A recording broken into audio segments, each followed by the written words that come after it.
Ixi, errei o nome de alguém aqui, viu? Foi no grupo de quem? Cadê? Compressão. Eu botei João Paulo, só que é João Vitor. Desculpa aí, João. Não sei se ele está presente. Enfim. Vamos lá, né, pessoal?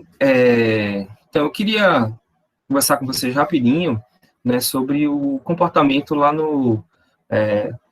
o desempenho que a gente está tendo, né? Para mim, eu estou muito feliz, tá certo? Estou percebendo que vocês estão trabalhando bastante, né? Certamente que não é tanto quanto eu imaginava, né? Ou que eu planejava que vocês pudessem fazer, mas a gente está no período digamos assim, de aprendizado, né? A gente está tendo que ponderar as coisas, nem sempre aquilo que a gente imaginava, a cobrança que a gente imaginava que ia ter, a gente consegue fazer, enfim, mas eu tenho percebido que vocês têm interagido, têm participado. É preciso levar em consideração que esse é um período muito diferente, né, muito atípico, né, de repente alguns foram pegos de calças curtas, enfim, é uma coisa bem diferente do habitual, especialmente diante da intensidade, né, algo que eu vinha comentar, a intensidade de estudos, de trabalho que a gente vai precisar ter, né. Então, eu queria inicialmente parabenizar vocês por esse empenho, né, que vocês estão tentando fazer alguma coisa, né. Peço que vocês continuem, né, perseverem aí nessa empreitada, não desistam, tá certo? E, principalmente, que vocês tentem interagir um pouco mais. Não sei se lá no ambiente virtual é possível, né? Eu sei que no WhatsApp é muito mais fácil, mas que vocês tentem colocar alguma coisa no ambiente virtual. Lá no ambiente virtual, a gente tem uma dificuldade de que não é notificado, tá bom? Então, se vocês postam alguma coisa, eu não consigo ver ser chamado a atenção de imediato. Mas eu vou estabelecer alguns horários, tá bom, para gente responder e conversar, tá bom?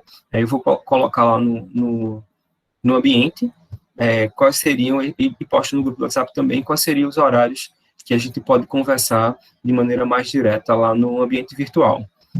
Queria pedir também para que tudo aquilo que a gente conversasse, né, no WhatsApp, que vocês perguntarem, que alguma coisa tenha sobre a disciplina ela seja resolvida lá no WhatsApp, que seja registrado lá no AVA, tá certo? Para que a gente gere aquele memorialzinho que eu tinha comentado com vocês, tá bom? Então, eu queria que a gente intensificasse um pouquinho a participação lá no ambiente virtual, tá bom? Lembrar também que é importante que a cada aula, na verdade, a cada semana, que vocês deixem alguns comentários, façam algumas observações naquele campo de debates, né? Cada semana tem um campo de debates, é importante que vocês comentem lá, tá certo? Para que fique registrado e a gente possa avaliar de alguma maneira, né? Fazer uma avaliação contínua aí. Tudo bem? Joinha?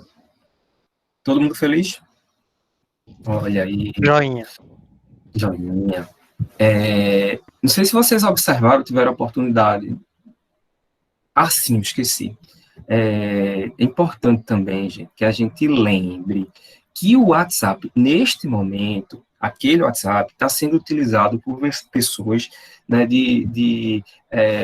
dos quais a gente não tem uma relação muito próxima, muito direta, que muitas vezes não entendem o linguajar um do outro, né? Um foi criado em Cavaleiro, outro foi criado na Roda de Fogo, outro foi criado lá em Catuaba, né? O outro foi criado em Boa Viagem, enfim. Solo tá bom.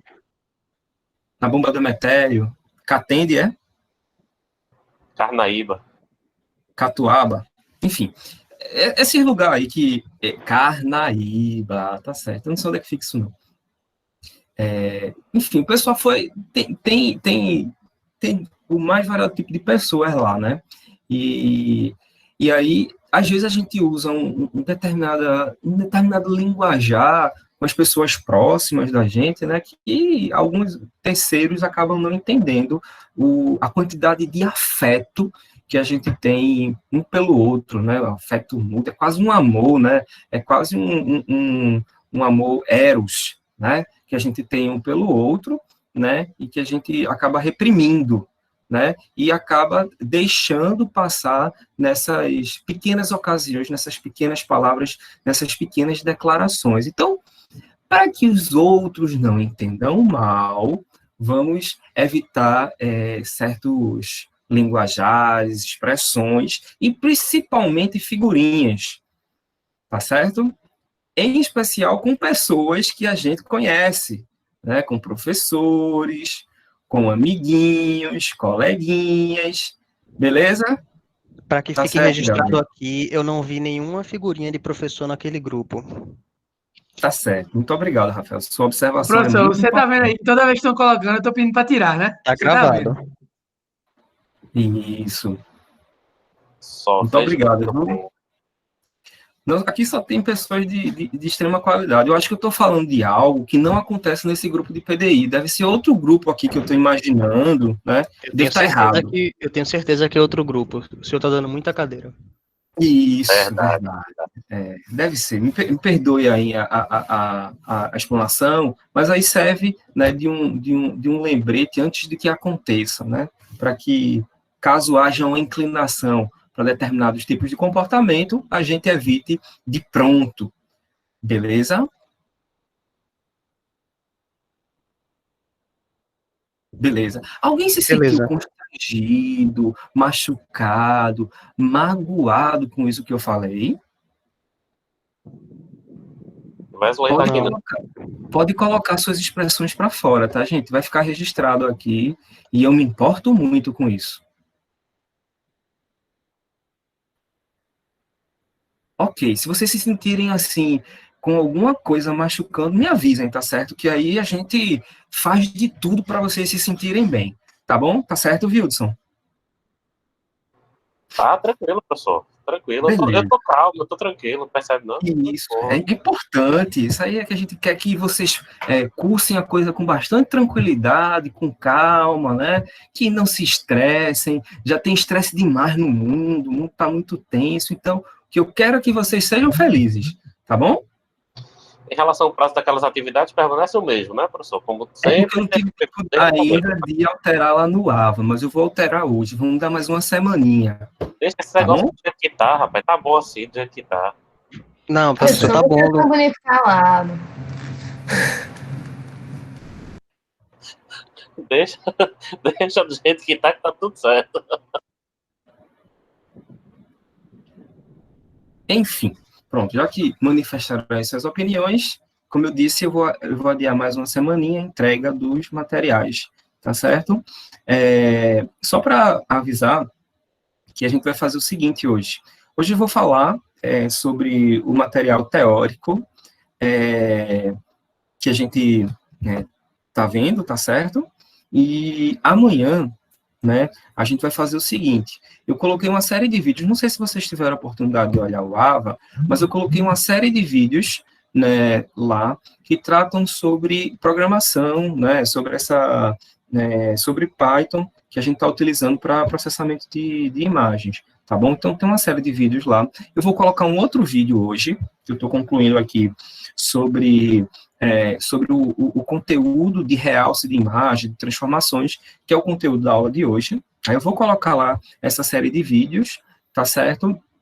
E vocês amanhã, né, durante o dia ou no horário da aula, vão ficar lá assistindo, tá certo? Eu acho que essa dinâmica fica melhor do que eu trazer para cá, tentar mostrar um código ou outro que às vezes dá um erro, e aí fica aquela coisa mais demorada. Amanhã eu vou deixar lá, disponível para vocês verem. E aí, no horário da aula, eu vou ficar disponível, tá certo? Lá no WhatsApp e lá no AVA, para que vocês, caso na leitura tem alguma dúvida, a gente vai interagindo por lá. Se for necessário, se alguém solicitar, a gente entra nesse mesmo link aqui do Meet e vai conversando, vai analisando as coisas, tá? Para fazer uma coisa mais, uma coisa para todo mundo. Beleza? Tranquilinho? Tudo joinha? Beleza. Todo mundo feliz? O importante é que vocês estejam felizes. Ok, olha a gente, o pessoal feliz aí, interagindo. Cadê? Vamos parar de conversa. Depois daquela notinha no sigla, professor. 10, 9, 10. Vamos fazer o seguinte, a gente vai fazer uma dinâmica de atribuição de nota, tá certo? Nossos amiguinhos vão dar a nota pra gente. Pode ser assim? Vai dar certo, não, professor. Vai dar, não? Pode, professor. Eu já fiz muita inimizade aqui, não vai dar certo, não. Que é isso, rapaz? Não vai acontecer nada de mal, não. Tô zoando. Professor, Vamos lá, né? professor. Oi, Tiago. Oi, Tiago. Oi, bom. Ó, quanto às questões da lista 3, eu tenho umas dúvidas, rapidinho, só para... Diga aí. Na segunda questão, você pede para a gente encontrar uns quadrados vermelhos, só que a figura está em tom de cinza, a figura que você dá como referência. Tem alguma pegadinha aí, ou eu estou entendendo alguma coisa errado? Não, não é pegadinha, não. Realmente eu fiz algo errado. Então, eu vou corrigir a figura, tá bom? E boto lá a figurinha certinha. Boto um nome bem grandão aí, com o nome figurinha. É na lista 2, né? Da questão Na 3, lista 3. tem o Lista 3. a lista 3, questão 2, que ele comentou, e a lista 3, questão 3 também. As Isso. figuras do carro não estão lá.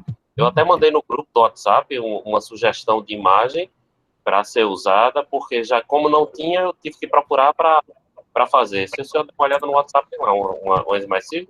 Se for aquela, eu mandei. Se não, o senhor coloca lá para a gente... Eu vou ter que corrigir, no caso mesmo. Não, você mantém o que você já fez. Isso. Eu imaginei, foi até Gabriel que comentou comigo, eu acho, no fórum lá do AVA, que talvez as placas estejam escondidas. Tem alguma coisa nesse sentido? Não, teria uma Não. Foi erro mesmo. Eu acabei não colocando lá no folder, no diretório, eu não coloquei todas as imagens. Mas eu vou colocar já. Quando terminar a aula, eu coloco as imagens lá. Tranquilo. Valeu. Beleza? Valeu. E corrija essa imagem também, que está em escala de cinza. Boa noite. Boa tarde. Foi mal o atraso. Sem problema. O importante é que você esteja feliz. Então, vamos lá. Vocês tem alguma outra ponderação sobre lista, os materiais anteriores? Não, né? Então, vamos lá.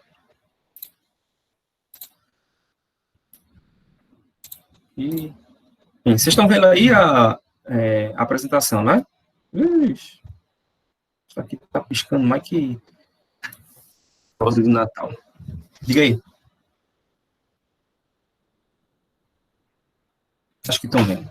Bem, então, essa parte de realce, de imagens, ela vai ser baseada em 3 tópicos que a gente vai tentar especificar, né, que são algumas funções de transformação de intensidade, né, a gente não vai fazer nenhum tipo de operação que transforme a imagem do domínio espacial, que é o domínio que a gente capta, né, com os sensores, para um outro domínio, né? Comumente a gente utiliza o domínio de Fourier, né, o domínio espectral, né, mas pode também utilizar o domínio wavelet, enfim, a gente não vai fazer isso. Vai trabalhar no mesmo domínio no qual as imagens são capturadas, digitalizadas, né, amostradas, quantizadas e codificadas. A gente vai falar um pouquinho sobre o que é histograma e o processamento de histograma, e falar rapidinho sobre algumas técnicas de filtragem espacial. Bem, como eu tinha dito, né, a ideia da gente trabalhar no domínio espacial, né, que é o domínio original, né, ela vem da simplicidade do desenvolvimento das ferramentas, né? Trabalhar um domínio espacial é muito mais simples do que trabalhar em domínios transformados, como é o caso do domínio de Fourier, do cosseno ou de wavelet. E, basicamente, o que a gente vai fazer é uma operação de transformação, aquela mesma operação que a gente via lá em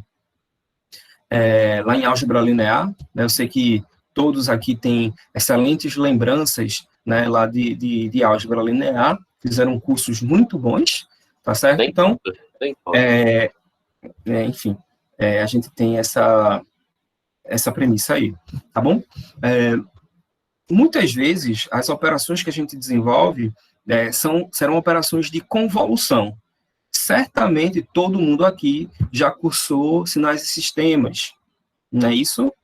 Ou com a lindíssima professora Verusca, ou ainda comigo, né, não tão bonito assim, mas ainda bastante, ou com o professor muito feio, Diego Hatva, né? Então, todo mundo que já cursou sinais e sistemas deve lembrar daquela operação de convolução. Lembram? Imagino que sim.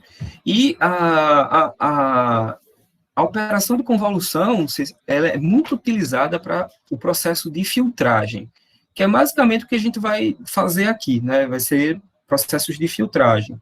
Só que, ao invés de a gente utilizar, né, aquele conceito de vizinhança linear, ou você pegar uma janelinha de tempo, a gente vai pegar uma janela, olha ela aqui, não sei se vocês estão vendo o cursor, uma janela espacial, que tanto vai num dos eixos, né, no caso aqui, o eixo horizontal, quanto no eixo vertical. A gente pega uma região chamada de vizinhança. Então, as operações, as filtragens, o processamento é desenvolvido sempre em uma determinada região, tá bom? Então, eu quero aplicar um filtro de média, né, na imagem. A alteração que eu vou fazer nesse pixel aqui, ó, que é esse cinzinha, ela vai levar em consideração, né, todos os pixels, os 9 pixels aqui dessa região, tá certo? A gente chama isso de máscara ou de vizinhança, né? E isso é feito em todos os pixels da imagem, né? Para cada pixel da imagem, eu vou construindo lá a minha região, vou desenvolvendo uma máscara e vou executando o processamento, tá bom? Existem diversas maneiras, né, diversas expressões, diversas regras de associação para se promover uma transformação, né? É comum, né, que se façam transformações de vizinhança 1. Na verdade, o vizinhança 1 é o próprio pixel, né?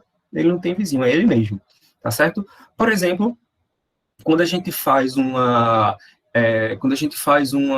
conversão de preto e branco, quando a gente faz uma transformação colorida, né, de colorido para a escala de cinza, né, quando a gente toma um negativo de uma imagem, né, essas operações, elas são feitas observando somente o pixel em questão, tá bom? Então, a gente envolve aí esse conceito de vizinhança 1, né, que é só considerando o pixel. Aqui, ó, por exemplo, essa transformação, o que é que ela está fazendo? Ela está fazendo algo como se fosse uma binarização. Então, se a gente tiver uma entrada de valores que estão nesse intervalo aqui de preto, digamos, 0, 1, 2, 3, 4, 5, sei lá, até 120 e pouco, ela vai ser mapeada para o preto, tá bom? A mesma coisa aqui, se eu tiver valores que estão no branco, tá certo? Eles vão ser mapeados, né, assim, com cinza mais claro até o branco, eles vão ser mapeados todos para o branco, ok? Aqui eu já estou fazendo um ajuste de meio tons, tá certo? Tudo que é preto,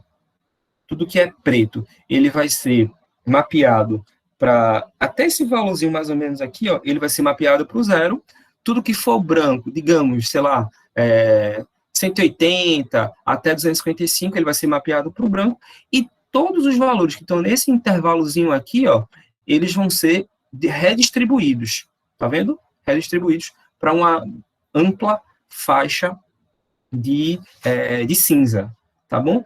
Então, essas são, por exemplo, algumas operações que se faz com esses pixels, tá vendo? Essa figurinha, ela mostra para a gente o gráfico de como é que é feito o mapeamento dos níveis de cinza de entrada, tá bom? Com os níveis de cinza de saída. Por exemplo, se a gente faz uma transformação negativa, o que é que ele promove? Os elementos de entrada que eram 0, olha eles aqui, eles serão mapeados para 255. Os elementos que eram na entrada mapeados eram 255, serão mapeados agora, quando pagar nessa linha, para o 0. Eita, que o mouse está ruim para a sua gota serena. Ok? O que era cinza bem clarinho, puxando para o branco, quando vem aqui, ó, ele é mapeado para um cinza escuro. E o que era cinza escuro na entrada, ele é mapeado, olha, para um cinza clarinho na saída. Então, essa curva, ela mostra como se faz uma transformação negativa. Aqui você pode observar que tem a transformação identidade, né? Branco é branco, preto é preto, azul é azul, rosa é rosa. E aqui a gente tem algumas transformações que elas são complementares. Então, ó, você tem a log e a log inverso. Na log, você vê aqui, ó, que o que é preto fica bem preto, né? O que é um pouco preto, ou cinza escurinho, ele é mapeado quase todo para o preto. O que é bem cinza clarinho ou branco, ele é mapeado para o branco. E aqui, ó, veja que aqui a gente está aplicando está aumentando a escala, ok? Então, a gente está, digamos assim, ajustando os meios tons. Tudo que está no meio, entre preto e branco, ele é redistribuído para ficar uma coisa mais espaçível. O oposto acontece aqui embaixo, tá vendo? Ele faz a mesma ideia, só que ele faz uma inversão, tá bom? Enfim, e aqui a gente tem outras formas. Tem a enésima raiz e a enésima potência. Pronto, a imagem negativa, vocês estão vendo aí, só para registrar, né, que essas imagens, elas foram obtidas do livro do do Gonzalez, Digital Image Processing, tá certo? Terceira edição, e todas essas imagens foram disponibilizadas pela Pearson, tá certo? Em seu ambiente de aprendizado, né? Todas essas imagens foram obtidas junto à editora, tá bom? Então, aí a gente tem a imagem de uma, eu acho que é uma mama, né? Um registro de uma mamografia, tá certo? Então, aqui a gente tem provavelmente a tomografia de uma mama, tá certo? Que foi obtida nessa coloração, veja que ela está escura, né? E aí ela foi transformada, né, com a transformação negativa. Então, o que era preto ficou branco e o que era branco ficou preto. Tá vendo? O que era branco ficou preto. Então, essa é a ideia da transformação negativa. Tá bom?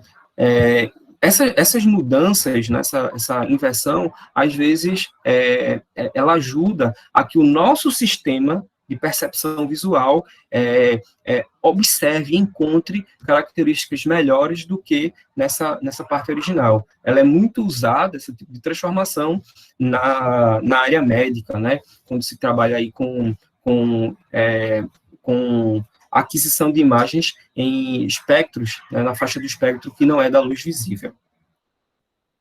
Aqui, por exemplo, a gente tem uma transformação logarítmica, tá vendo? Então, ó, tudo que é bem pretinho continua preto, mas o que era meio, se vocês observarem aqui, ó, que é um pouquinho cinza, aqui, ó, nessa região aqui, que é um pouquinho cinza, ele foi, digamos assim, alargado. Eu tenho mais meios tons.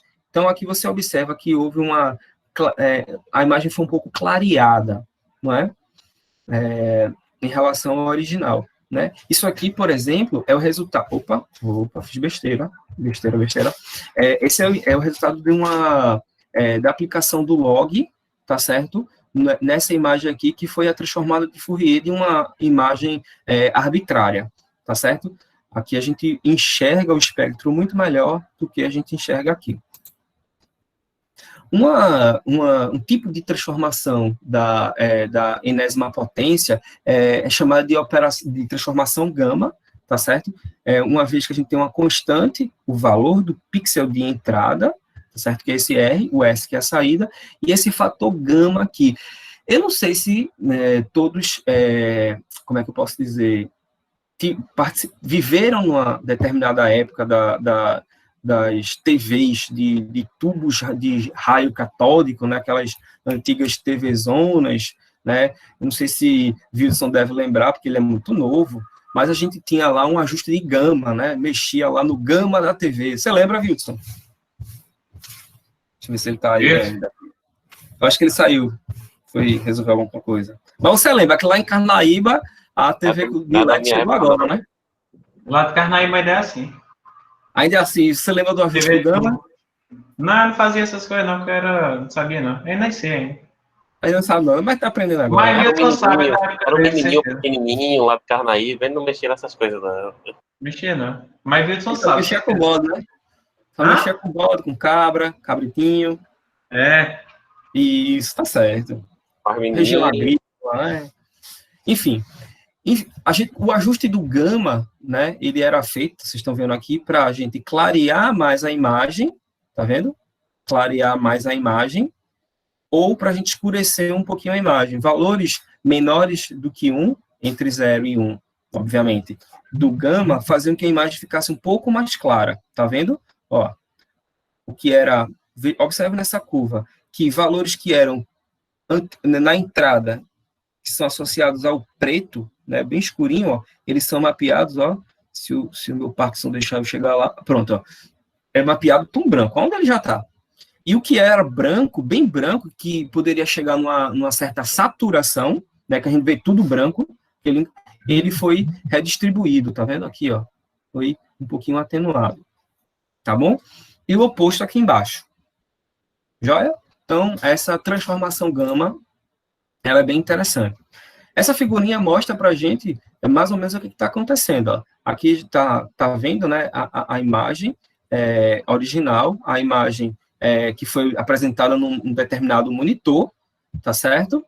Numa tela. Aqui foi feita uma correção do gama, né? Por que está mostrando isso aqui? Se vocês observarem, aqui a gente tem a imagem original, o monitor, quando ele apresenta a imagem, ele está provocando uma pequena distorção. Tá vendo? Então, quando a gente aplica o gama oposto a essa distorção, a gente acaba conseguindo ver a imagem original.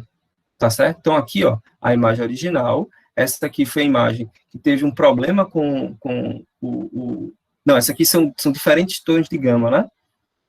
Isso aqui foi a imagem original e alterando o gama, a gente começa a ver alguns detalhes que a gente não via antes, né? Eu não sei nem que tipo de imagem é essa. Deve ser de algum osso, sei lá. Falou. Diga aí, chefe. A gente usa muito essa correção de gama para melhorar a cor das pessoas, porque ele vai dar um leque mais do que o monitor pode absorver de cores. Aí Peraí, deixa eu fazer só uma correção aí, rapaz. Vocês na TV Globo usam esse ajuste do gama para corrigir a coloração da imagem da pessoa na TV, né? Sim. Isso, não é porque eu tinha entendido outra coisa. Ah, é? Já estava pensando aqui em Michael Jackson, né? Como é que ele era? Aí, opa, não pode falar disso aqui não, macho. É isso aí mesmo. É isso aí mesmo. Michael Jackson. Termina aí, macho. Não, então, era só para falar mesmo isso aí. A gente usa muito para fazer essa correção da cor da pele das pessoas. Me diga uma coisa aí, quando a turma liga lá em Bianca, aí o cara tá na tardezinha assim, aí o miserável lá do operador tasca a luz em cima da coitada. Aí o que é que tem que fazer? Pra gente conseguir enxergar a cara dela. Quando ele não bota muita luz nela? Isso. Aí ele tem que ajustar o que a gente chama de nível do vídeo na câmera dele. Ele pode ajustar isso lá na câmera dele. Fica muito saturado. Se ele não tiver ajustado, aí o cara pode ajustar lá na recepção da emissora. Ajustar isso também, o nível do vídeo. Isso. Não sei se vocês observam quando, às vezes, quando a gente está num determinado local, né? Assim como eu estou fazendo agora. Quando eu faço algumas alterações, ó, tá vendo? Fica muito mais claro, escuro, aí, às vezes satura, às vezes não satura, né? E aí, quando eu paro, o negócio vai se acomodando. Isso aí é um algoritmo, né?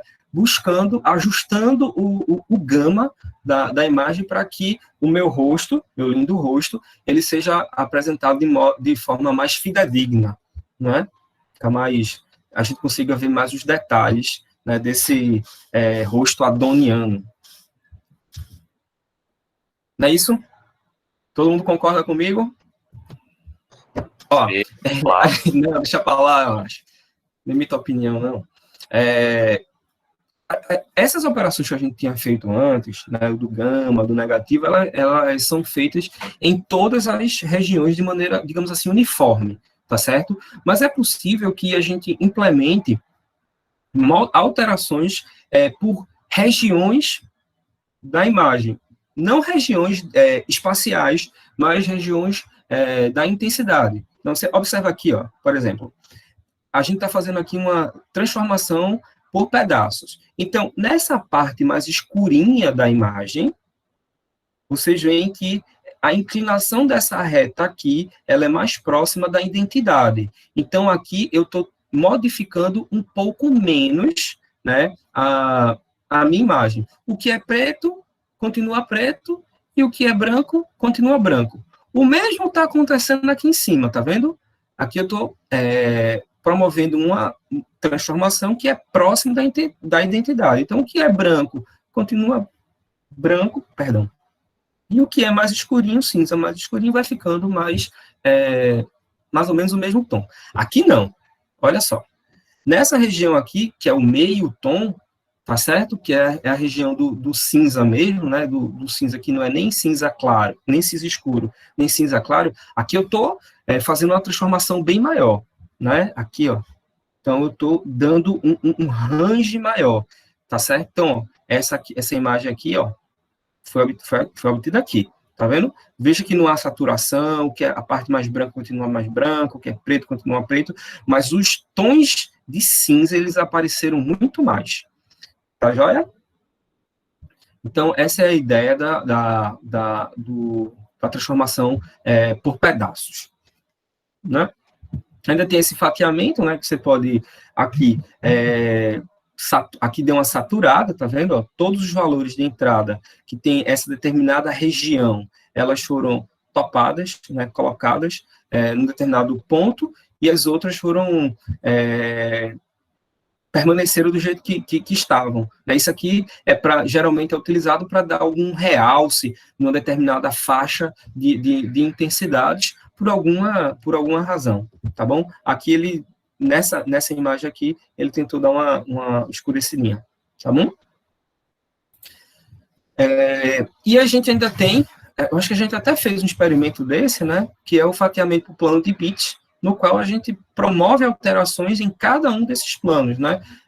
Aqui a gente tem uma imagem original, que ela foi codificada a 8 bits por pixel, e aqui a gente foi tomando cada uma dos planos de bit, tá certo? Então, o plano com 128, né, no caso, 7 bits, que está associado a 128 níveis de intensidade, né, com 64, 32, depois de 32, 16, 8, 4, enfim, e etc. Né, até a gente chegar numa imagem binária. Tá bom? E aí a gente pode promover alterações em cada uma desses planos de bit. Tá bom? O histograma, antes de falar histograma, todo mundo deu para visualizar essas coisas, gente? Deixa eu olhar para a carinha de vocês aqui. Foi tranquilo? Foi ok. Tranquilo, né? Eu acho que deu para para entender tudo direitinho. Estou vendo aqui, pronto. Tá, então, lembrem-se que eu não estou vendo o chat, aí fica complicado. Aprendizados de Alessandro, Gabriel. Não faço ideia do que seja isso. Enfim. Não, foi só porque é o cara que fica lá com o Zé ensinando as coisas, né, não, Zé? Ah, foi ele que falou do Gama, né? Ele O ele professor passou lá. os conhecimentos pra gente lá sobre essa parte do preview da imagem. É Alessandro o nome dele. Sim, bom. Parabenizo ele lá, viu? Beleza. Pronto, ó. O histograma, não sei se vocês já ouviram falar, né? Ajusta o histograma, equaliza o histograma e tal. O histograma é uma função, né? Que a gente obtém, né? De uma determinada imagem. Na verdade, ela é como se a gente estivesse analisando a distribuição, ou melhor, a frequência relativa das intensidades. Tá, deixa eu dar uma voltada aqui rapidinho. Pronto, olha. Se a gente observar essa imagem aqui, o que é que vocês poderiam me falar das intensidades de tons de cinza? Se a gente pudesse chutar, quantos tons de cinza, volta, Fio, quantos tons de cinza teria essa imagem aqui que eu estou tentando circular, mas Parkinson não deixa? A fela da gata. Essa daqui. Tem preto e branco, né? Isso, 2 Sim. tons. Pronto, então, ó, a gente vai ter o quê? Uma certa quantidade, né, de pixels que são associados ao preto e uma certa quantidade de pixels que são associadas ao branco. Então, o que a gente teria? Quando a gente calculasse a frequência relativa das intensidades, a gente teria digamos assim, vamos supor que a metade, tá? Fosse a metade dos pixels sendo pretos e a metade dos pixels sendo brancos. Se essa imagem, por exemplo, fosse 10 por 10, seriam 50, né, pixels pretos e 50 pixels brancos. Então, eu teria duas barrinhas 50-50. Já nessa imagem aqui, já não seria mais assim, né? Porque essa imagem aqui, além do preto e do branco, né, a gente também tem alguns outros tons de cinza, tá certo? Então, a gente veria uma quantidade, evidentemente, que menor, já que ela é 10 por 10, uma quantidade menor de número de pixels associada ao preto e ao branco. Então, ela ficaria uma coisa mais uniforme. Eu não teria dois picos, e sim uma coisa mais puxado para uma função constante. Beleza? Então, a ideia do histograma... Professor, Oi. quando a gente chega no nível daquela questão que está nos picos pretos e picos brancos, se a gente não tiver acesso tipo, ao original, tem como voltar? Para ela voltar a ter os tons de cinza? Não sei se ficou claro. Vamos lá, tem essa imagem distoante, né? Com muito preto, muito branco, que foi a que você estava circulando. Certo. Aí, vamos dizer, a imagem original dela provavelmente era mais parecida com a do lado dela, não é isso? Ou é a de cima? Certo. Aí, no caso, se a gente só tivesse essa preta e branca, teria algum tratamento que a gente consegue, tipo, reverter e voltar para essa... Olha, vê só. O preto e branco que a gente provavelmente está vendo aqui é só por uma questão de percepção. Lembra que a gente tem alguns parâmetros que eles são subjetivos, né? O brilho, por exemplo. O brilho o contraste, né? Então, isso aí está associado à nossa percepção. Então, o que é possível? É possível que esse preto aqui, os pixels preto dessa imagem, eles não sejam todos zeros. Eles podem ser 1. Mas quando você coloca 0 e 1, né, próximos de 255, praticamente você não vê a diferença entre 0 e 1. Você só vai ver a diferença de 0 e 255. Então, essa imagem, apesar dela parecer ser apenas branco e preto, ela deve ter outros tons, deve ter 0, 1, 2, 3, 4, 5, 6, enfim, 10, né? E aqui, nesse branco, ele não deve ser só branco, ele deve ter 255, 254, 253, enfim, até 240. Então, o que é que vai acabar acontecendo? Se você aplica uma transformação, deixa eu voltar mais um pouquinho aqui, se você aplica essa transformação aqui, né, quando você aplicar essa inversa daqui, tá certo? Quando você aplicar essa inversa daqui, ele vai exatamente... O pixel que ele tinha mapeado, né, de determinada intensidade, que foi para o, sei lá, 240, se você aplica a inversa, ele volta para aquele valor. Entendeu? Então, vamos fazer alguns chutes aqui. Cadê? Vamos fazer alguns chutes aqui. Imagina que esse cinza aqui, ó, ele era, sei lá, uma intensidade 70. Quando você aplicou a transformação, ele foi para um 10. Se você aplicar aqui a mesma, no caso, a transformação inversa, o que era 10 volta a ser 70. O que era 0 foi para 0. Quando você fez a transformação inversa, ele continuou 0. Tá entendendo? Então, essas transformações são sim inversíveis, desde que não haja saturação, nem para o preto, nem para o branco.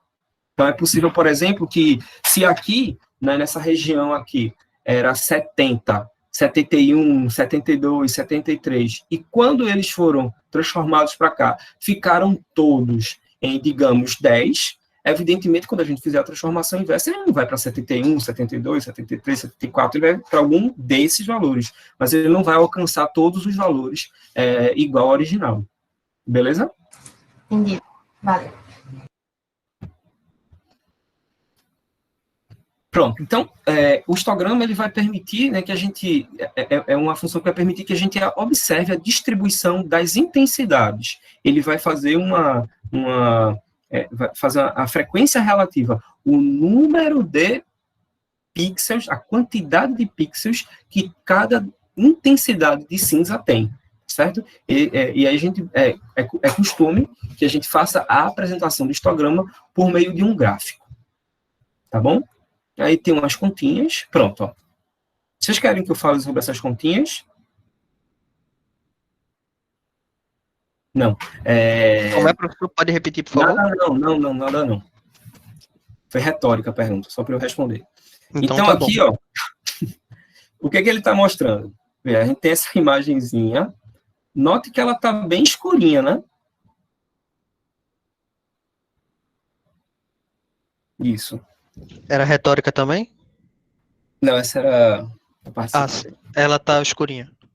Obrigado, Rafael. Não precisa falar mais não, que agora o resto é retórico, tá?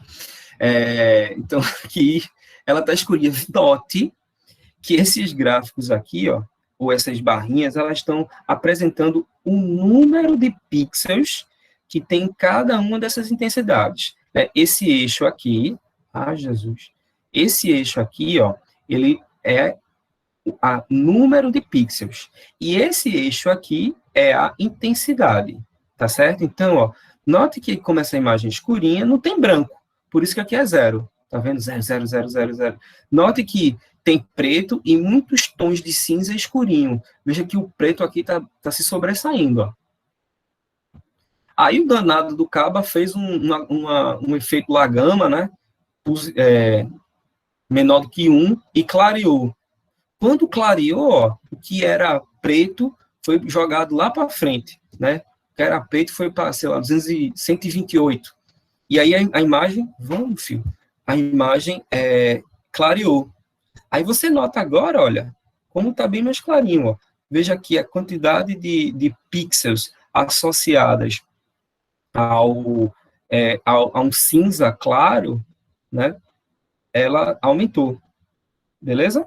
E aqui houve uma distribuição, né, maior para o branco. Note que aqui a gente já tem alguns brancos, né? Observa aqui a saturação. Olha para esse camarada aqui, essa região aqui, ó. Vê como ela é pequenininha quando comparada com, por exemplo, esse carinha aqui, ó. Ou esse outro aqui, ó. vê que ela é, sei lá, não é nem 10%. Agora, olha ele para cá. Esse carinha aqui é mais ou menos esse carinha aqui, ó. E esse carinha aqui, tá vendo? É esse camarada aqui, ó. Então, aqui houve uma saturação. O que é isso? Várias intensidades distintas que havia aqui, elas foram mapeadas todas para o branco. Ela saturou. Ó, olha para cá como saturou. Tá vendo? Tá bem claro aqui. Né? Olha, aqui você vê algumas variações, olha, nessa região. Aqui você já não vê mais nada. É branco. Saturou. O mesmo acontece com o preto. Tá bom? Enfim, aqui teve uma melhoradinha, né? A gente não fez uma transformação quase que negativa, né? Mas, enfim, observe que agora houve apenas um deslocamento do histograma, né? É como se a gente tivesse pego esses carinhas aqui e aumentado um pouquinho, clareado um pouquinho. Todo mundo agora vai ser a intensidade mais 100, digamos. Aí ele fez isso daqui. E aqui, a gente deu um ajuste no contraste. Olha o que acontece quando a gente faz o ajuste de contraste. Né? A gente é como se tivesse esticado, né, essa danada desse histograma aqui. Tá bom? Ficou bem mais nítido do que nas outras duas. Beleza? Deu para entender direitinho essa ideia do histograma? Essa pergunta não é retórica. Sim, deu para entender. Obrigado, Rafael. Por nada. Você é sempre participativo. Por isso que você é o melhor aluno que eu já tive na minha vida. Mentir é feio, professor. E tá gravado. Eu não tô mentindo, não. Tá registrado. O melhor de todos. Top 1.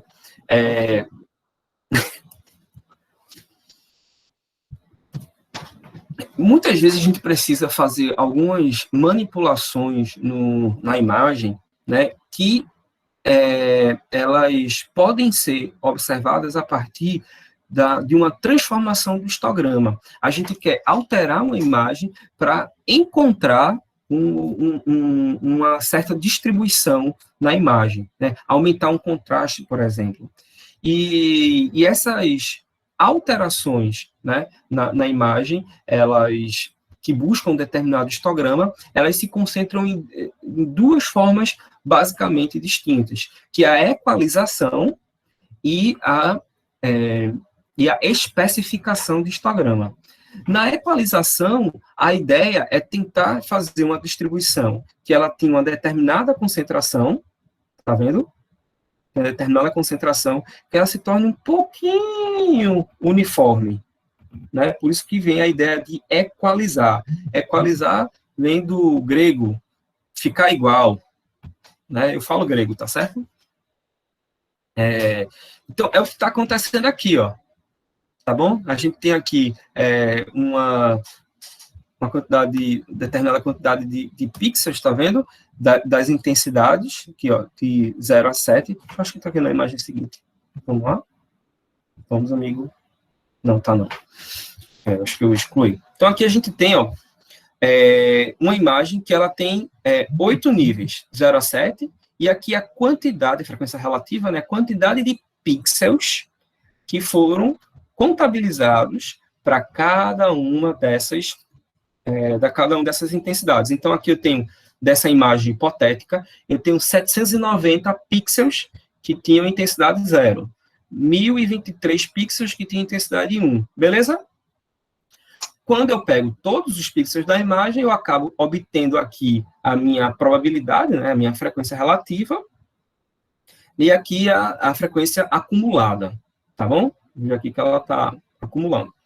Muito bem, e aqui eu quero que ela se torne, né, eu estou aplicando uma função, uma transformação que busca promover essa equalização, que é essa expressão aqui gigante, e o resultado está aqui embaixo, tá certo? Então, vê, ó, o que outrora era 0, passou a ser 1. O que outrora era 1, passou a ser 3. O que outrora era 2, passou a ser 4. O que outrora era 3, passou a ser 5. O que outrora era 4, passou a ser 6. O que outrora era 5, passou a ser 6. E o que outrora era 6, passou a ser 6. E o que outrora era 7, permaneceu em 7. Fazendo as aproximações, a gente chega nesses valores aqui.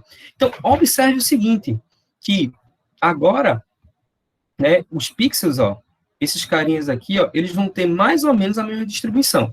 Aqui, ó, vamos fazer aproximações dantescas. Então, aqui está 0,2, aqui 0,25, aqui 0,2, aqui, ó, 16 mais 8 vai dar 24, né? Então, aqui 0,24, e aqui, ó, 0,6, 0,3, e 2 vai dar 0,11. Então, ó, aqui, ó, 0,11, 0,24, 0,24, 0,20, 0,25, 0,2. Então, ficou muito mais, uma distribuição muito mais próxima da uniforme do que a gente tinha anteriormente. Joia? Deu para entender mais ou menos o que é essa equalização? Sim. Pronto. Olha aqui, ó.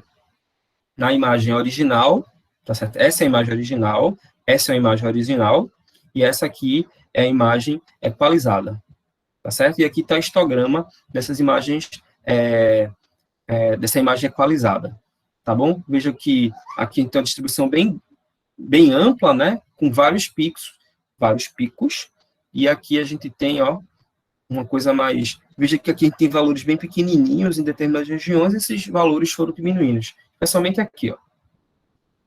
Joia? Opa. Pronto.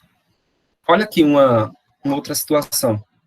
Então, a gente tem essa é uma imagem da Lua, tá certo? Vejam que a concentração de pixels... Vocês estão conseguindo enxergar aqui embaixo? Professor, Sim. sim, estou enxergando também. No caso, essa equalização seria tornar a imagem mais nítida para os olhos humanos, tipo, para a luz visível, para a gente poder identificar as coisas, é tipo isso?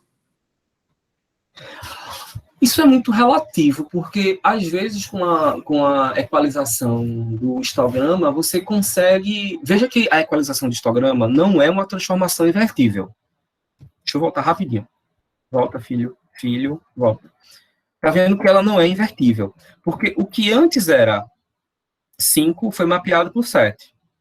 O que era 6 foi mapeado por 7. E o que era 7 foi mapeado por 7. Se você tentasse fazer uma transformação inversa, o 7 ia ser mapeado para quem? Para o 5, para o 6 ou para o 7? É bem parecido com aquela ideia da quantização. A quantização é uma transformação, é um operador que ele não é invertível. Beleza? Então,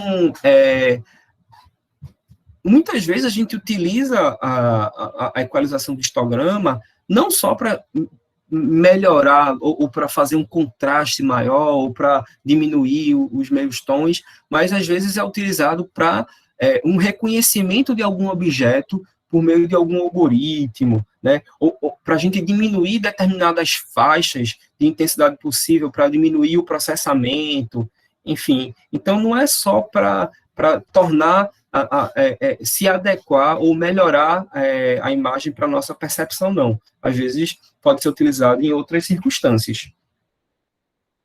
Entendi. Obrigada, professor. Beleza? Tá vendo errado aqui. A imagem original e a imagem... Aqui é o histograma da imagem original, ó. Histograma da imagem original, e aqui é o histograma da imagem equalizada. Veja que realmente aqui ficou mais próximo do uniforme. Pronto. Olha só. Aqui, para a gente fazer o reconhecimento de algumas coisas, ó, das crateras, por exemplo, ó, aqui não dá para ver cratera nenhuma, pelo menos eu não enxergo. Esse mouse está com problema, aí. Tá vendo? Aqui eu não vejo cratera nenhuma, tá certo? Aqui, cadê a cratera aqui? Vixe, Maria. Eu não vejo cratera nenhuma aqui, né? Mas quando a gente faz uma equalização de histograma, começa a aparecer algumas coisas. Olha a craterona aqui. Não sei se vocês enxergam essa cratera aqui, essa daqui, umas pequenininhas aqui, né? Enfim, dá para enxergar algumas coisas melhor. Beleza? Olha como ficou, ó, o histograma. Ok? Olha só, a mesma coisa. A gente tentar, mesmo que não só percepção visual, mas implementar alguma técnica que enxergasse, né, que fosse capaz de detectar uma borda entre esses carinhas aqui, ela é teria uma dificuldade maior do que se ela tivesse que processar aqui, ó. Aqui é muito mais claro enxergar as bordas, né, do que nessa daqui.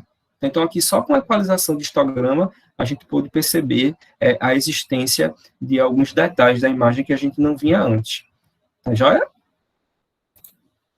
E a especificação do histograma é o seguinte: ao invés de a gente ter, né, uma distribuição uniforme, como a gente tentou fazer mais ou menos naquela expressão anterior, a gente vai querer conformar, né, a distribuição a uma determinada função de probabilidade, né, a uma determinada distribuição. Né, a gente quer fazer um ajuste. Então, aqui, ó, a gente tem, por exemplo, essa que é o histograma de uma determinada imagem chamada de original, que não foi promovido nenhum tipo de modificação. E aqui seria a gente dar uma intensidade amplificada, né, no meio tom, no cinzinha mais claro aqui, tá bom? Então, ó, aqui está um exemplo, aqui é uma das equações que promove isso. Então, olha, aqui estaria o carinha que foi equalizado, tá certo? E aqui, como seria o especificado. Eu quero que ele fique assim, tá certo? Então, foi feito os cálculos, enfim, e aí ele acabou ficando nisso daqui, ó. Tá vendo? Veja que ele ficou razoavelmente diferente desse anterior aqui, ó. Esse aqui é o equalizado, esse aqui é a saída do especificado. E essa aqui é a distribuição que eu queria que ele fizesse, tá certo? Bem, então, tá aqui mostrando, né, como é que o histograma, né, a especificação, como ele deveria ficar, como ele ficou, os valores especificados e os valores que foram obtidos, alcançados, tá bom? Enfim, e a imagem não apareceu. Faltou a imagem. Enfim, a gente vê isso amanhã, né, quando eu colocar lá a especificação e a equalização. Enfim, todas essas técnicas, né, que promovem uma transformação, como a gente viu lá no início, né, da nossa conversa, ela pode ser implementada em pixels individuais, mas ela comumente ela é aplicada em grupos de pixels definidos numa determinada máscara, numa determinada vizinhança, né? E para a gente executar esse processo, esse procedimento, essa função nessa região, nessa vizinhança, a gente se vale, né, das operações de convolução, né, que caracterizam ou que algebricamente definem a filtragem, né? Como a gente vai trabalhar ainda no domínio espacial, a gente tem, portanto, uma filtragem espacial, uma filtragem no domínio espacial, no domínio direto, né, no domínio no qual a imagem foi capturada. Tá bom? Então, vocês lembram lá, todo mundo lembra lá de convolução, né? Então, a gente vai ter uma imagem, um sinal de entrada, ele vai sofrer, né, vai vir um processo de convolução, né, para um determinado sistema, filtro, e aí a saída vai ser essa daqui. Então, a gente tem isso aqui no domínio espacial, ou a gente pode fazer isso no domínio das frequências. Mas não é isso que a gente vai ver agora. Vamos, filho. Pronto. Então, é aquela ideia de máscara, certo? Acho que todo mundo já entendeu. Bem, a gente pode classificar os filtros mais ou menos em dois tipos, né? Ou classificar não, mas agrupar. Eu acho que fica um termo mais interessante, porque eles têm várias maneiras de serem classificados, que são filtros de suavização, que como a própria palavra diz, eles tentam suavizar a imagem. Então, o que tinha muito contraste, o que era muito diferente, ele suaviza.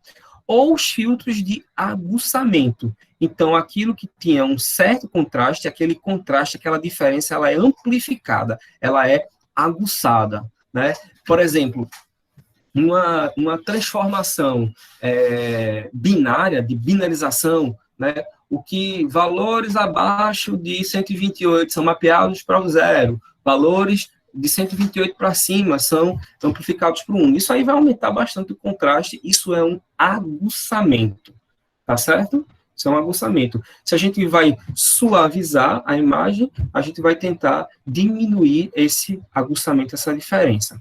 Né? Muitas vezes, essa suavização, ela é vista na imagem, né, como um borramento, tá certo? E aí, com esse borramento, a gente consegue, por exemplo, eliminar alguns tipos de ruído que existem, né, que são ruídos do tipo impulsivo, né? Por exemplo, imagine que você está lá, aquela imagem bem bonita de você lá em Boa Viagem, tomando aquele caldinho, massa, e a danada da câmera, que você tirou a foto do seu celular, tem um dead pixel. Né? Aí ficou lá, tá lá você tomando aquele seu caldinho e um pixel morto. Aí aquele pixel não faz sentido nenhum tá ali. Então, o que é que o pessoal faz? Tenta tirar aquele pixel morto e inserir ali uma informação da região, né, da vizinhança daquele pixel. E aí fica aquela coisa mais ou menos interessante, né? Fica aquela coisa mais suave. Beleza? Não sei se deu para entender isso daí. Então, alguns tipos de filtro de suavização, a gente tem o tipo filtro de média, né, que ele pode ser enxergado, né, lá aqueles conceitos que a gente tinha como um filtro passa-baixa, porque ele permite passar as baixas frequências, né, e aguça as grandes frequências. Tá bom? Ou ainda os filtros de não lineares, tá certo? Pronto, aqui tem alguns exemplos, aí algumas máscaras, tá bom? Olha, aqui, por exemplo, é o famoso máscara da média móvel, né, o filtro de média móvel. Aqui a gente tem uma imagem, um filtro ponderado, de média ponderada, né? O que ele vai fazer aqui? Ele vai pegar todos os pixels de determinada região, soma e divide por 9, beleza? E aqui faz a média ponderada, né? Vocês devem lembrar como é que faz uma média ponderada. Ok? Então, veja só o que acontece. Aqui a gente tem a imagem original. Note aqui, ó, quando você vê o quadrado bem bonito aqui, ó, a diferença do quadrado. Olha esse quadradinho aqui, ó.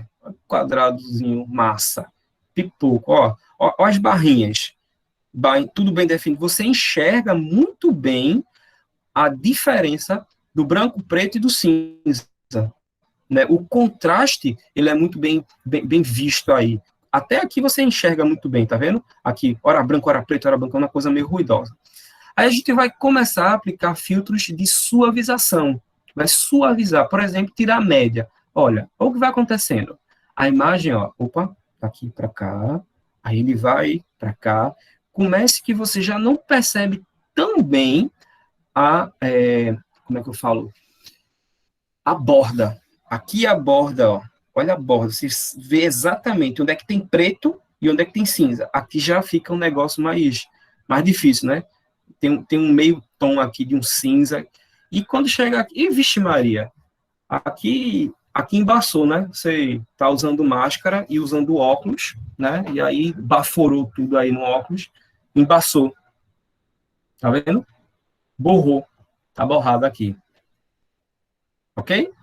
Aqui a gente tem uma máscara, né, que ela é pequenininha, ela leva em consideração só a região mais próxima dos pixels, e aqui na letra F a gente está com um filtro, né, de borramento, de suavização, que ele pega uma região bem maior da imagem, né, no caso aqui 35 por 35. Tá certo? Aqui tem um exemplozinho, né, de como é que é feita essa imagem, feito esse mascaramento, né. Então, se eu quero processar esse pixel aqui, central, eu vou fazer uma soma de todo mundo aqui e aplico. Nesse caso aqui, que é um filtro de mediana, que é um filtro estatístico, ele vai promover aqui, olha, esqueci o nome de sorte. Deus, como é o nome? Ordenamento, quase que não vinha. Então, ele vai ordenar, né, como é a mediana, ele ordena aqui e pega o valor do meio. Não é a média dos valores, mas sim o valor central. Tá bom? E aí ele pega, ó, o valor central aqui é 5, então ele vai pegar aqui e vai substituir por 5. Tá bom? Aí tem, por exemplo, um filtro de mediana, que ele é utilizado, ó, veja que essa placa aqui de circuito, ela estava borrada para molesta, e aí com esse filtro de mediana, ela foi borrada, né, e aí ficou mais fácil de enxergar as coisas, tá bom? E os filtros de aguçamento, que eles fazem exatamente o oposto, né, do borramento, que eles tendem a enfatizar os detalhes, tá bom? Enquanto que o borramento ele é associado, né, a uma integração, né, que ele vai suavizar, o aguçamento ele é mais para identificar as diferenças, né? Então ele é uma ideia de uma diferenciação, tá bom?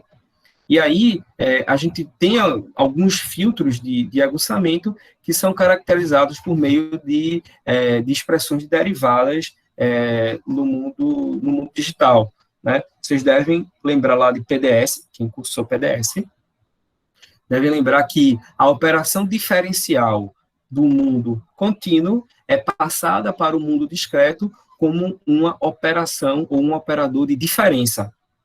Lembra disso? Sim. É isso mesmo? Certo. Isso. Lembra mesmo, Rafael? Posso passar uma questão para você? É para entregar agora ou mais tarde? Agora. Bom, quem sabe faz ao vivo. Agora não. Faustão. Não, agora não, agora não pode não. Falta pouco tempo para acabar a aula, não dá tempo. Bem, então a gente tem esses filtros, né, baseados em derivada, né, o Laplaciano, por exemplo, e outros. Vamos dar uma olhadinha.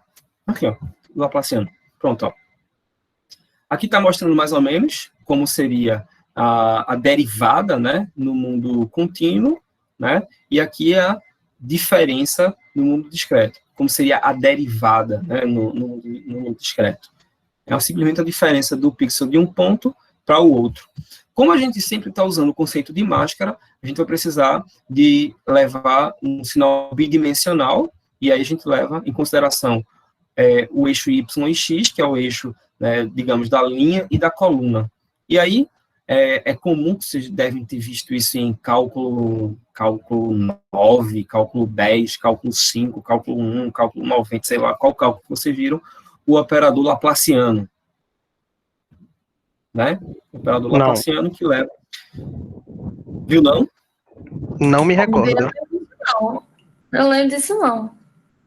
Lembra não? É porque você não estava estudando na época. Aí Se você foi lembra cálculo 3, então... Vocês viram isso tudinho. Tudinho foi visto. Viu sim. Você não estudou não. Passou filando, seu cabra. Eu gostava Maciel.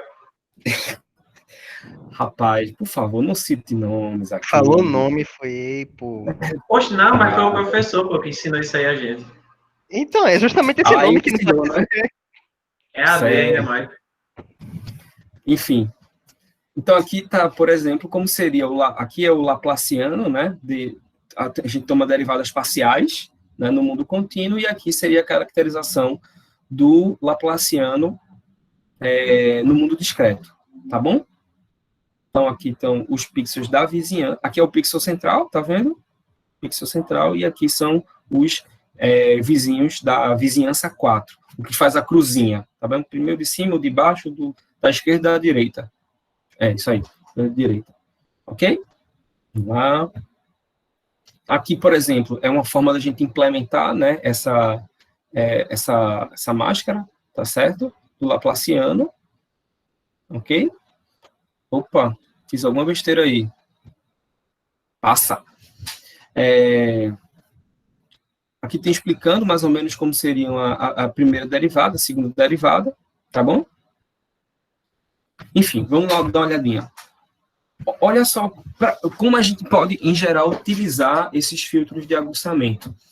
Os filtros de aguçamento eles podem ser utilizados para a gente obter a borda. Tá vendo? Olha, a gente aqui é uma borda. Evidentemente que essas bordas aqui, elas não fazem muito sentido para a gente não enxerga nada diferente. Só que quando a gente pega essa imagem aqui e combina com essa imagem aqui, olha o que acontece aqui. Não sei se vocês observam, mas está muito menos borrado, tem muito mais detalhes essa imagem aqui quando comparada com essa daqui. Olhe, por exemplo, para essa região aqui, ó. Esse buraquinho aqui, essa cratera aqui. Aqui ele tá uma coisinha meio borrada, né? Não sei se para vocês enxergam esse negócio meio borrado. Aqui ele já tá um pouquinho mais nítido, né? O contraste dele tá maior. Olha para cá, essa região aqui, ó. Como ela tá um pouquinho borrada, certo? Quando você olha para cá já tá bem mais aguçada, tá com um contraste maior. Joia? Então, é comum a gente utilizar esses filtros de aguçamento para fazer um reforço no contraste, para melhorar o contraste, fazer um reforço das bordas e tal.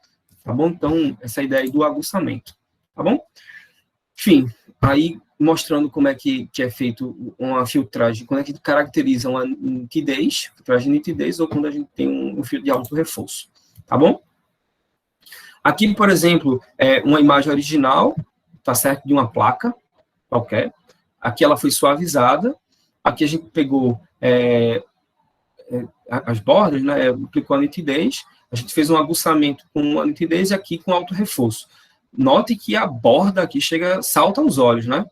Olha, aqui a gente enxerga uma borda bem nítida, né? Mas aqui, ó, a gente tem imagem original mais as bordas. Olha como a borda aqui é bem mais escura do que era aqui ou do que era aqui. Beleza? Pronto. Então, aí tem alguns tipos de filtros de aguçamento, né? Por exemplo, filtros associados a esses pesquisadores, né? O Roberts e o Sobel, tá bom? Enfim. Então, lá em Python a gente tem várias funções que tratam desses tipos de filtros, né? Já está tudo implementado, é bem facilzinho de trabalhar. Amanhã, né, no horário da aula, como eu já tinha falado, eu vou postar alguns vídeos sobre esse assunto, tá certo? Vídeos relacionados à programação, a parte mão na massa, tá bom? E vocês vão ficar lá assistindo no horário da aula. Se tiverem alguma dúvida, no decorrer da aula, a gente se comunica lá no WhatsApp ou no AVA, tá bom? Mas aí a gente não vai se encontrar presencialmente por meio remoto, aqui no Meet, amanhã. Tá certo? Ok. E aí, pessoal, dúvidas? Alguma consideração, alguma questão aí? A gente vai ter que olhar depois para dar uma revisada. Se tiver dúvidas, a gente bota no debate. Beleza. Paulo, Diga aí, a gente pode usar outras bibliotecas para resolver aquelas questões? Você pode usar o que você quiser, inclusive outras linguagens. Tá, Pode, obrigado. por exemplo, usar o MATLAB, se você tiver licença. Tá certo. Obrigado, boa noite. Boa noite. Agora já é noite. Boa noite. Boa noite, gente. Então, Até mais. Peraí, pessoal. Eita, Maria foi embora. Se vocês saírem, deixa eu dar um Recado. negócio aqui. Não, é para eu baixar aqui Botar a imagem lá no coisa? Ah, tá. a ata não, macho. Como é? Para fazer a frequência, para baixar o nome de todo chamada. mundo. Isso, que ele faz aqui automático. Cadê? Vamos lá, rapidinho, viu?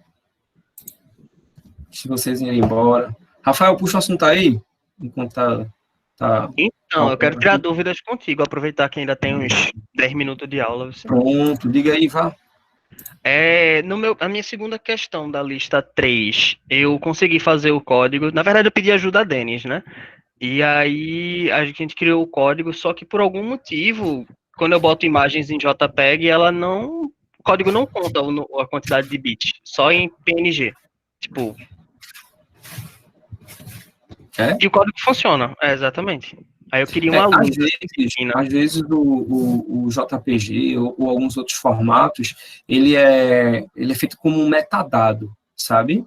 E aí ele tem muito mais informações do que somente uma matriz ou uma combinação de matrizes coloridas, entendeu? Então tem muito mais informações. Então é importante que você veja o tipo do JPEG, especial se for o JPEG 2000, e tenta acessar a matriz, né? A matriz deles, para poder pegar só essas camadas de cores.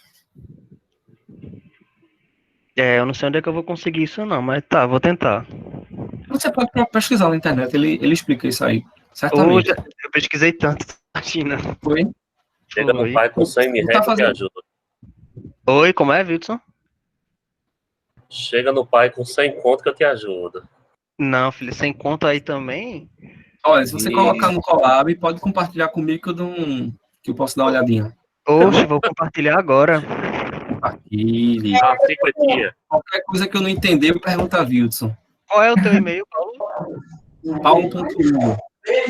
Paulo.hugo, né? Pronto, eu vou Isso, da Paulita, ó. compartilhar contigo. Ok. Compartilhe. Rebeca quer Rebeca. falar.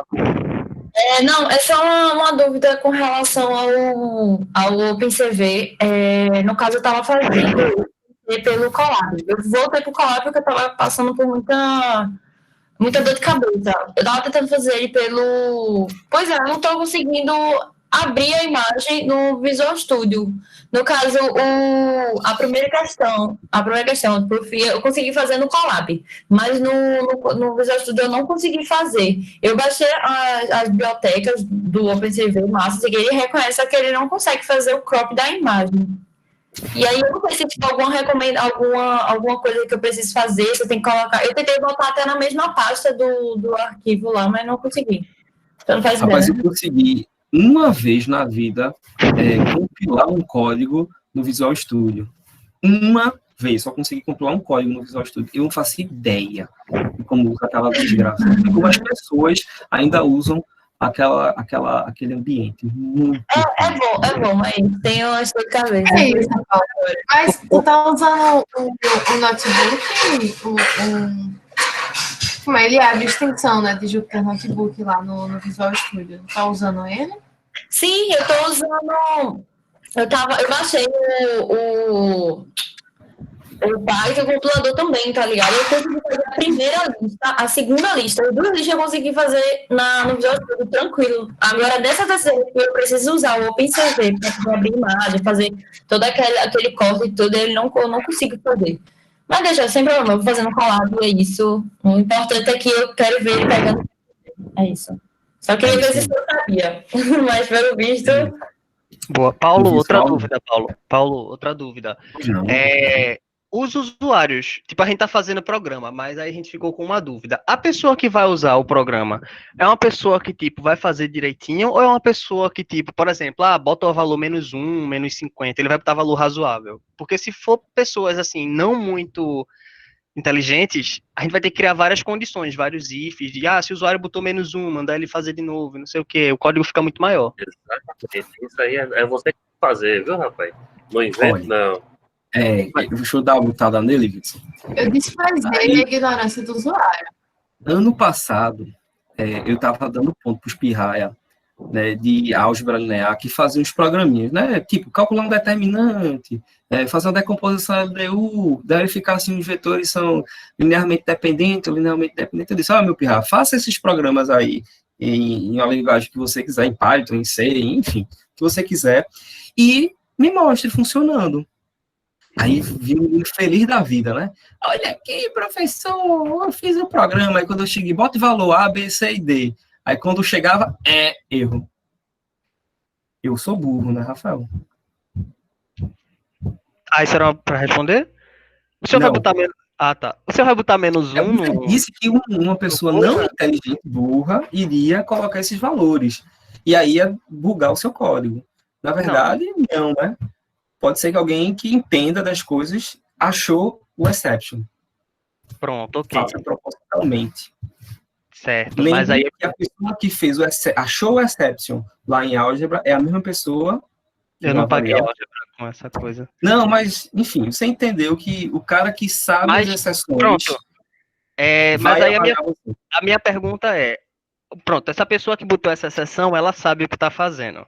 Eu tô perguntando. Isso, a gente tem que criar um código para uma pessoa que, tipo, beleza, ele sabe essa exceção que vai botar, ou é uma pessoa que, tipo... Pra mim. Bote um valor, o cara bota a letra A. Pra mim. Pro senhor, né? Pra mim. Então não precisa botar aquelas restrições de -1, de -50 e tal. Mas é o que eu acabei de falar, eu vou procurar essas exceções. Meu Deus. Tu gosta de ver aluno sofrer, né? Eu achei desnecessário. registrado que eu comecei essa reunião aqui perguntando se vocês estavam bem.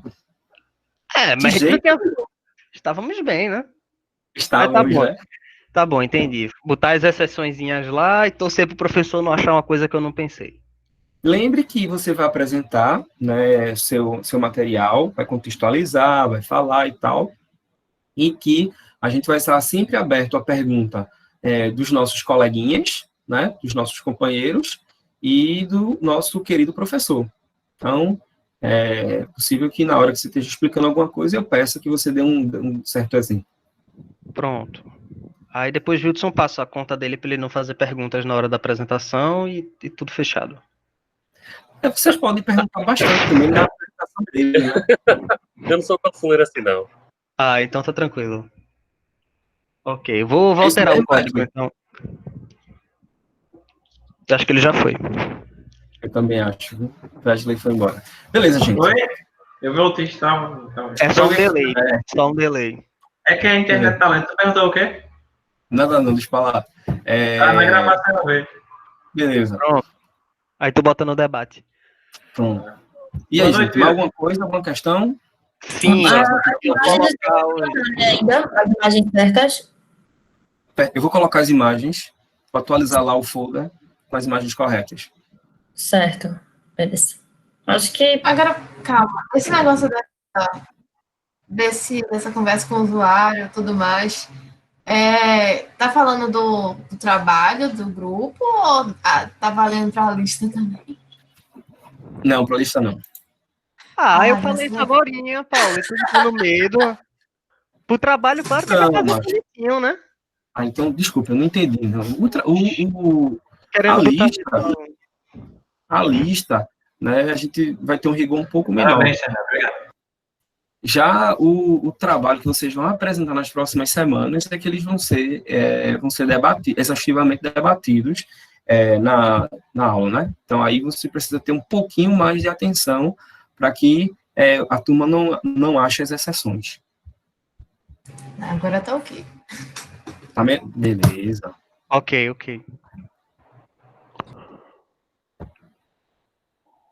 Então, é isso, pessoal. Se vocês não tiverem mais nenhuma consideração, a gente... Sim, aí só para lembrar, o grupo 4, quem é o grupo 4? Rebeca. Eu, Felipe e Letícia.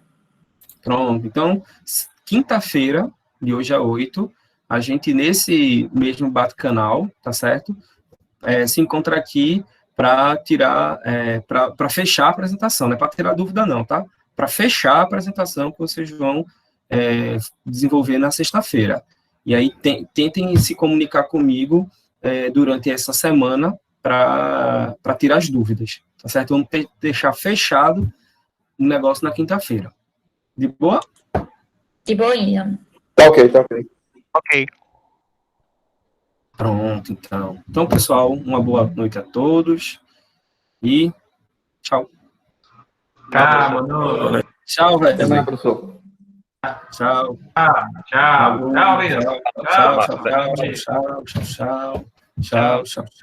Wilson tá calado. Tchau, Wilson.